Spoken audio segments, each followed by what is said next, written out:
Selamat tahun baru 2022. Selamat memasuki tahun yang baru bersama dengan Tuhan. 1 tahun sudah kita lalui dan sekarang kita akan menyongsong tahun yang baru penuh dengan gairah di hadapan Tuhan. Mari kita mengucap syukur sekali lagi buat kasih dan setia Tuhan boleh ada di dalam tahun yang baru ini. Sambil menaikkan pujian, mari kita angkat tangan kita, mari kita puji nama Tuhan. Sama-sama sekali lagi.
Makasih ya Bapak, kalau kami boleh masuk tahun 2022 ini dengan keadaan yang sehat, dengan keadaan yang tidak berkurang Tuhan, semua karena kebaikan Tuhan. Kami mengucap syukur buat segala perbuatan baik yang Tuhan lakukan sepanjang tahun yang lalu Tuhan. Kami percaya Tuhan, ketika kami melangkah kaki kami di tahun yang baru ini Tuhan, ada pertolongan Tuhan, ada mujizat Tuhan, ajaib sungguh perbuatan-Mu ya Tuhan. Thank you Lord Jesus. Haleluya Tuhan, terima kasih.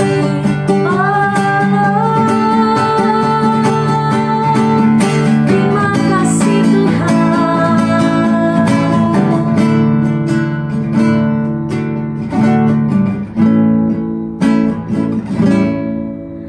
Ajaib sungguh hadir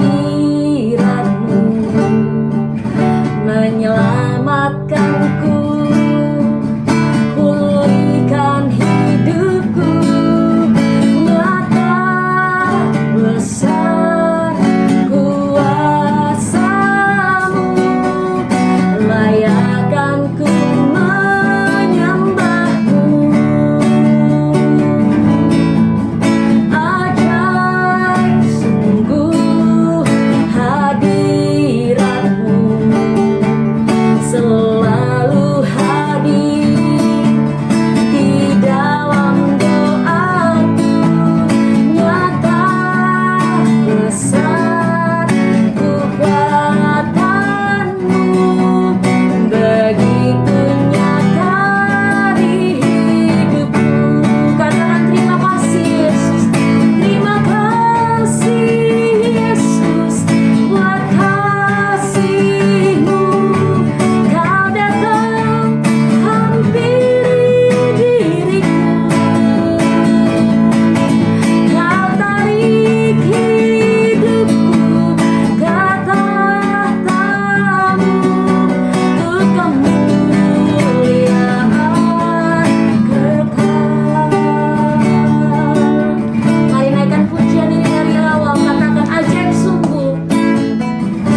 Shalom semua, apa kabar? Senang sekali dapat kesempatan kembali bisa bertemu meskipun secara online. Dan saya bersyukur juga diberikan kesempatan bisa berbagi dalam kesempatan kali ini. Perkenalkan, nama saya Yeri Patinasarani. Saya melayani di Living Room Community Church dan saya memimpin satu yayasan yang bernama Yayasan Roni Patinasarani yang bergerak untuk mendampingi, untuk mensupport para pecandu narkotika untuk bisa pulih dan sehat kembali. Kami juga melakukan pendampingan ODA, orang dengan HIV/AIDS atau ODIF yang berkembang sekarang. Lalu kami juga mendampingi kasus-kasus seperti human trafficking, sex trafficking. Lalu kami sedang mengkampanyekan Strong from Home, kekuatan yang dimulai dari keluarga, dan yang paling terakhir adalah saya mengkampanyekan satu campaign yang kurang lebih secara konsisten saya galakan, yaitu Ayah Hadir. Nah, saya ingin share hari ini mengenai Ayah Hadir. Nah, setiap tahun kita tuh memperingati Hari Ayah Nasional ya. Nah, menurut saya peringatan Hari Ayah harusnya tiap hari ya, bukan cuma momentum aja, karena kebutuhan akan ayah itu setiap hari gitu. Tapi bersyukurlah dalam semua momentum kita juga bisa membangun banyak hal baik gitu. Lalu apa dasar pemikiran saya tentang Ayah Hadir ini? Jadi setelah kurang lebih 15 tahun saya mendampingi teman-teman yang kecanduan narkotika dengan berbagai macam kasus, dengan berbagai macam hal dan berbagai macam keunikannya dan kedahsyatannya luar biasa. Lalu saya menarik satu kesimpulan bahwa ternyata ada satu tools yang punya kemampuan sangat dahsyat dan luar biasa yang mampu mencegah maupun menanggulangi. Dan di dalam tools ini akhirnya kita melihat satu permasalahan yang menurut saya cukup serius di dalam budaya yang ada di bangsa kita. Ya, saya mau mulai dari situ. Ada satu culture di mana banyak calon ayah dan ayah tidak berpikir, merasa bahwa terlibat dalam mengasuh anak dan membangun keluarga adalah tugas dan tanggung jawab utamanya gitu. Jadi lewat kehadiran ayah, ternyata begitu banyak hal dahsyat dan luar biasa bisa dibangun dalam kehidupan seseorang. Demikian juga sebaliknya. Dengan ketidakhadiran ayah dalam kehidupan seseorang, itu juga akan berdampak yang sangat dahsyat dan luar biasa. Dan harusnya semua calon ayah harus tahu persis bahwa panggilan terbesar, tertinggi untuk melayani Tuhan adalah membangun dan memastikan kita memiliki keluarga yang kuat di dalam anugerah Tuhan. Tidak bisa dipungkiri, keluarga selalu dan senantiasa menjadi tempat dimulainya begitu macam pergerakan dan peradaban manusia. Adam dan Hawa. Lalu kita lihat Tuhan selamatkan satu keluarga Nuh. Lalu di ekor perjanjian lama kita tahu ada satu pesan yang sangat penting. Biarlah hati bapak-bapak kembali pada anak. Dan hati anak kembali pada bapaknya. Lalu kalau kita buka kitab Matius pasal pertama ayat pertama. Maka kita akan menemukan silsilah keluarga Yesus. Artinya sebelum yang buta melihat, yang lumpuh berjalan, sebelum air berubah jadi anggur, pastikan keluarga kita menjadi keluarga yang kuat di dalam anugerah Tuhan. Bahkan Yesus memilih mujizat pertamanya di pernikahan di Kana. Saudara, saya percaya bahwa semua sama di hadapan Tuhan, laki-laki dan perempuan. Nah, hari ini secara spesifik, saya ingin share betapa pentingnya kesadaran bahwa kita sebagai laki-laki harus memiliki satu tanggung jawab untuk membangun keluarga dan anak-anak kita. Oke, kita lihat dari satu ayat, saudara.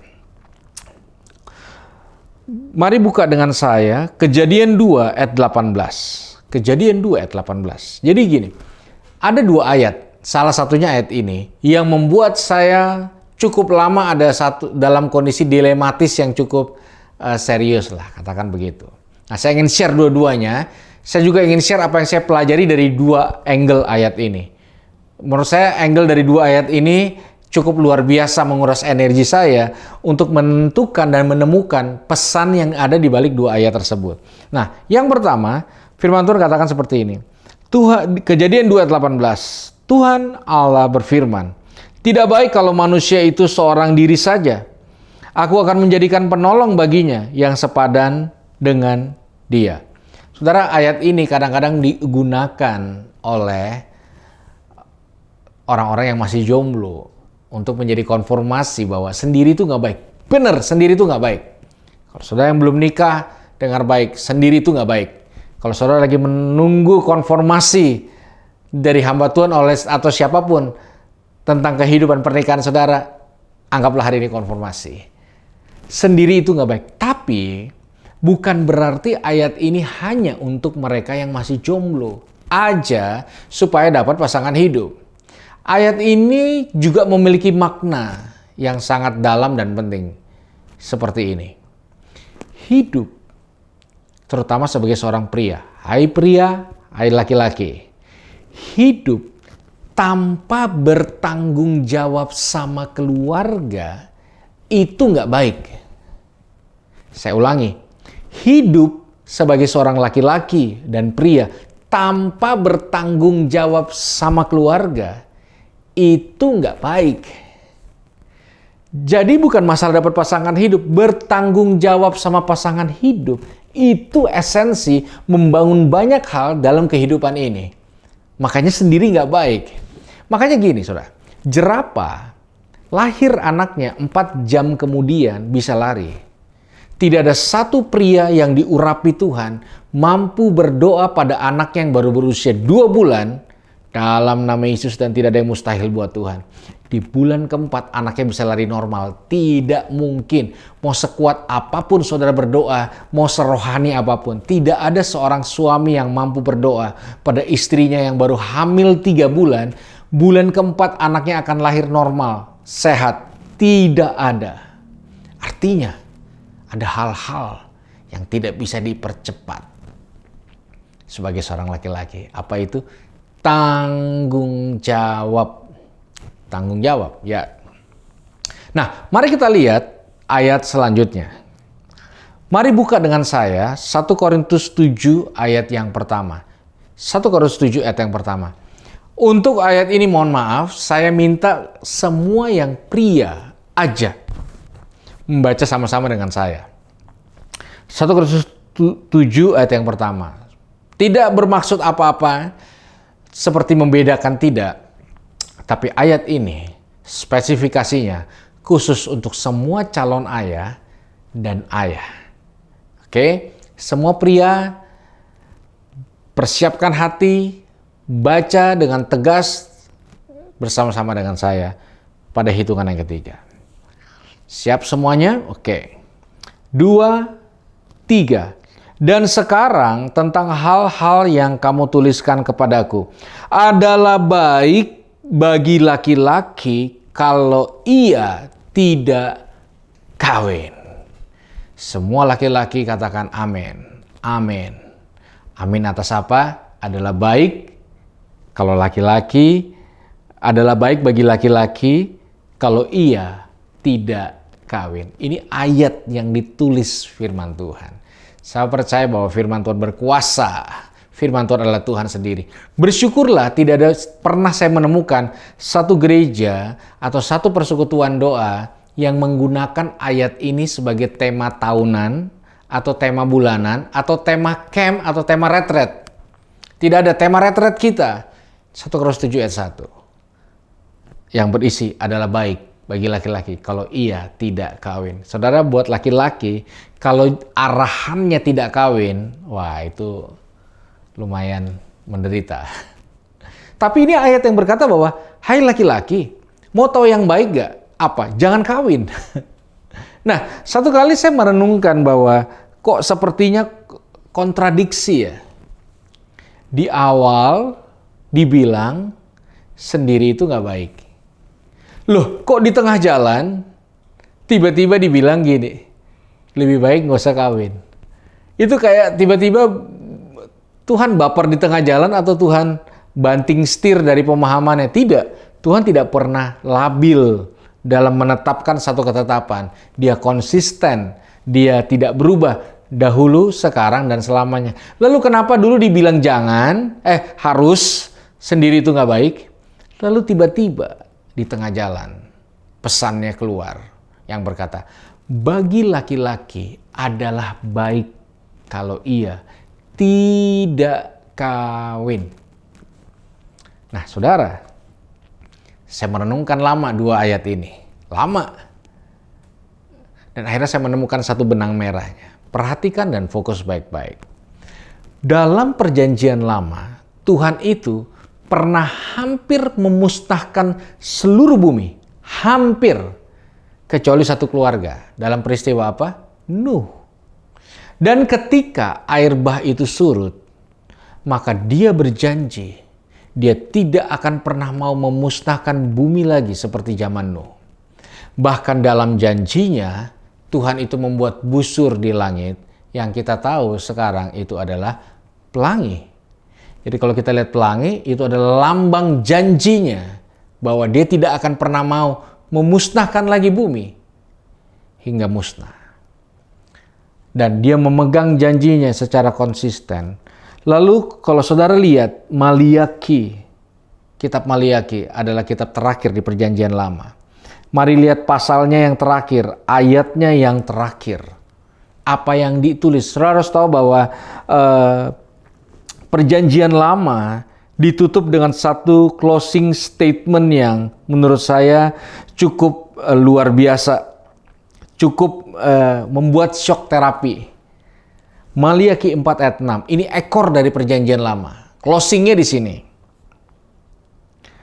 Maka ia akan membuat hati bapak-bapak berbalik kepada anak-anaknya, dan hati anak-anak kepada bapak-bapaknya, supaya jangan aku datang memukul bumi hingga musnah.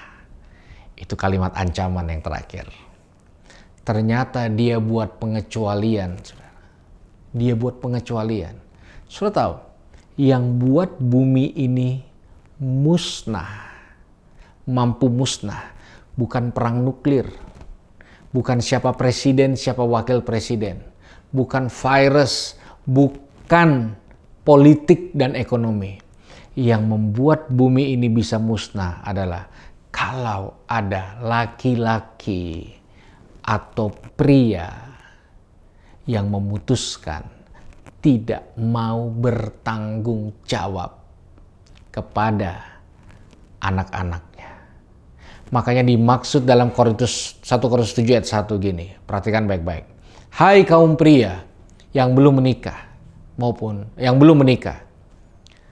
Kalau saudara mau menikah tapi menolak untuk bertanggung jawab suatu saat nanti, mending tidak usah kawin sekalian.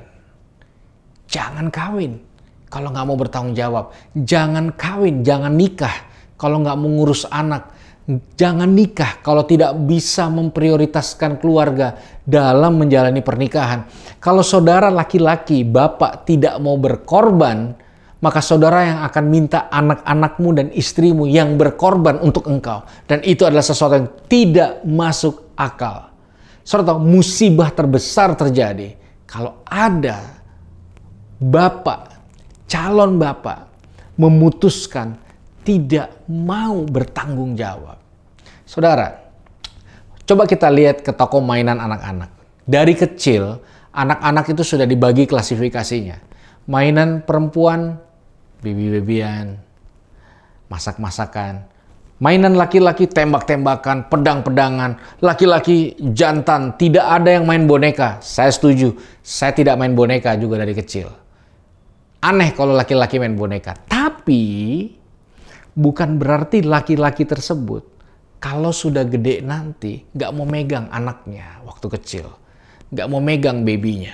Gak mau cebokin, gak mau bacain cerita sebelum tidur, gak mau hadir, gak mau memprioritaskan. Kalau laki-laki nggak mau melakukan tugas itu, mending tidak usah kawin sekalian.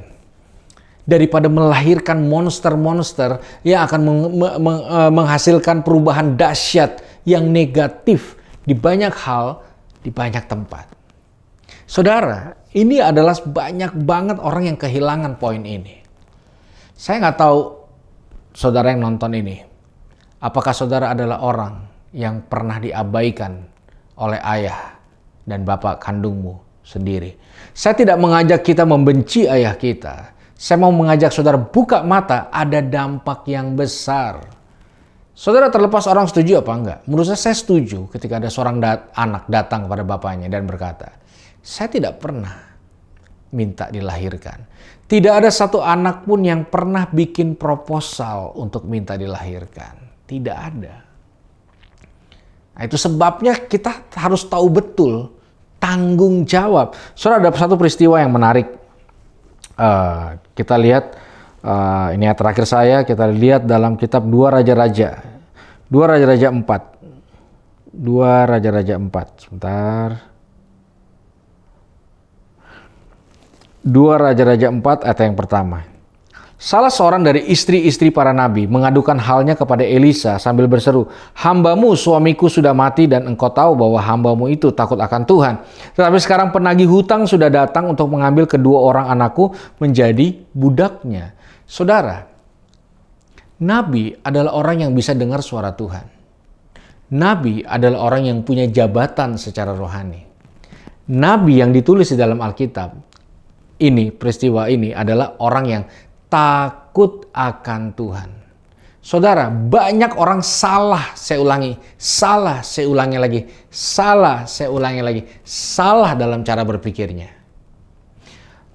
Banyak orang berpikir gini, kalau saya urus pekerjaan Tuhan, nanti Tuhan yang urus keluarga saya. Oh maaf, keluarga tetap tanggung jawab kita.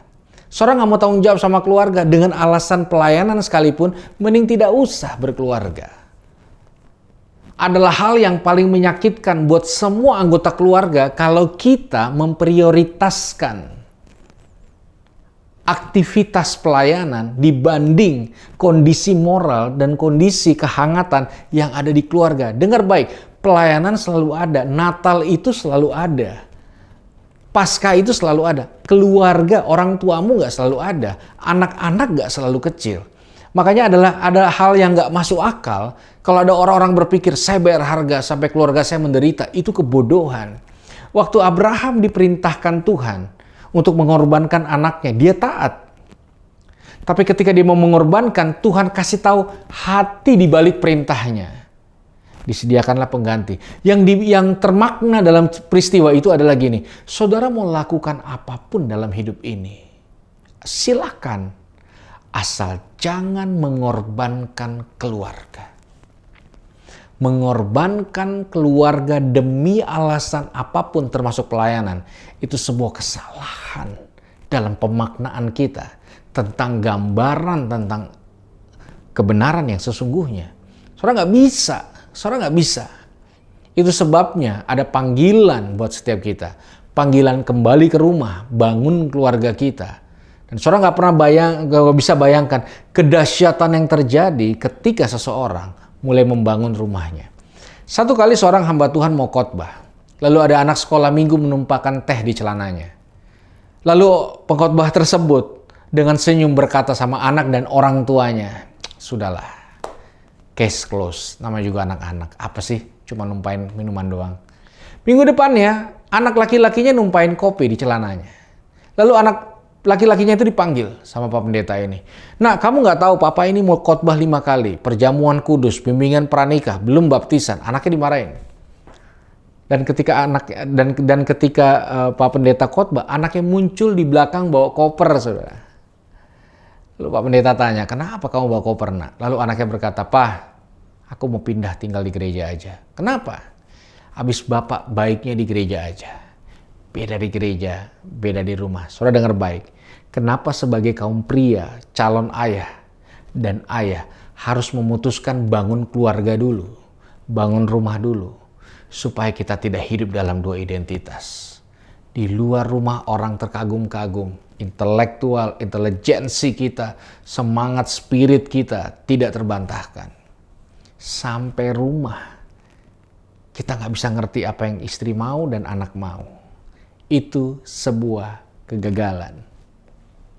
Saya pernah ngalami satu neraka 9 tahun hidup dalam kecanduan narkotika. Dan berbagai cara yang saya pakai waktu itu untuk bisa pulih, hampir semua. Saya berkali-kali berobat sampai dokter itu bosen ketemu saya saking seringnya.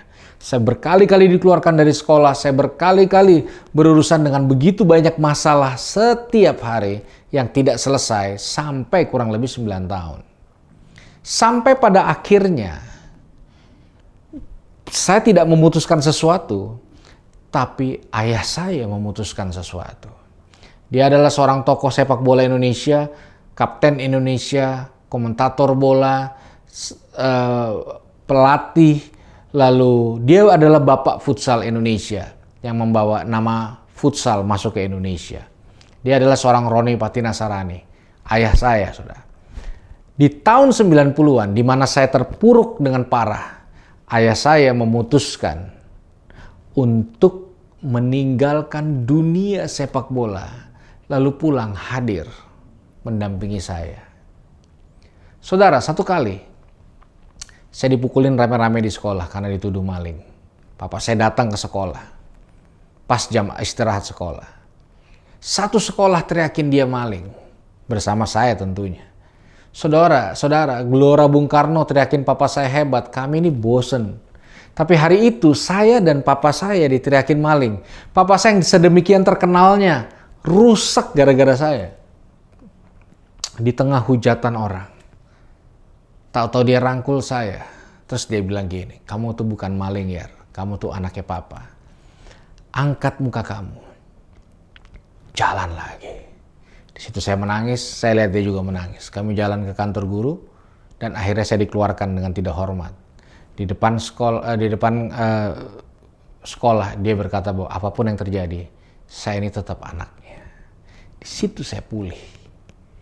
Ketika ada orang yang menganggap saya begitu berharga di matanya. Itu sebabnya percayalah bahwa kita memanggil dan mengenal dia sebagai Bapa. Bapa sejatinya tidak bisa dirayakan setiap tahun. Bapa sejatinya harus diwujud nyatakan dalam tindakan setiap hari. Saya percaya ini waktu yang tepat, tempat yang tepat untuk kita menyadari poin ini. Kehadiran akhirnya lebih penting dari penampilan. Tidak ada kehadiran yang bisa menggantikan penampilan. Saudara dengar baik. Tidak ada keberhasilan yang bisa menggantikan kegagalan di dalam keluarga. Tidak ada penampilan yang bisa menggantikan kegagalan dalam kehadiran. Tidak ada. Saya berdoa hari ini secara khusus semua calon ayah dan mungkin ayah muda. Ingat baik. Kalau kamu tidak mau bertanggung jawab, maka akan ada orang-orang jahat di luar rumahmu yang akan ambil tanggung jawab untuk keluarga dan anak-anakmu. Ini waktunya kita berdiri, menjaga kehormatan Tuhan. Pastikan anak-anak kita kenal Tuhan pertama kali, bukan di sekolah minggu, tapi di rumah lewat kita. Jadi cintailah keluarga dan anak-anak kita. Maka mereka akan menghasilkan sesuatu yang ajaib dan luar biasa. Kita butuh Tuhan untuk melakukan hal ini. Dan saya berdoa hari ini, Tuhan mampukan setiap kita. Amin. Mari kita berdoa. Tuhan, kami berdoa dalam nama Yesus, secara khusus untuk semua pria dan calon ayah, dan juga semua ayah yang nonton. Dalam nama Yesus hari ini, Tuhan, kami berdoa biar ada anugerah Tuhan turun atas kami. Kami berdoa biar kami boleh menangkap hati Bapa, sehingga kami boleh menjadi ayah atau Bapa, juga Bapa buat generasi. Tuhan, lepaskan anugerah-Mu bagi setiap kami, tolong kami sehingga kami boleh bertumbuh di dalam anugerah-Mu yang dahsyat dan luar biasa. Terima kasih, nama-Mu dipermuliakan, kami bersyukur dan kami menyerahkan segenap kehidupan kami ke dalam tangan-Mu dalam nama Tuhan Yesus. Kami alaskan doa dan ucapan syukur, dan setiap kita yang bersyukur, sama-sama kita katakan, amin. Tuhan memberkati kita semua. Saya Yeri Pati Nasarani. Amin.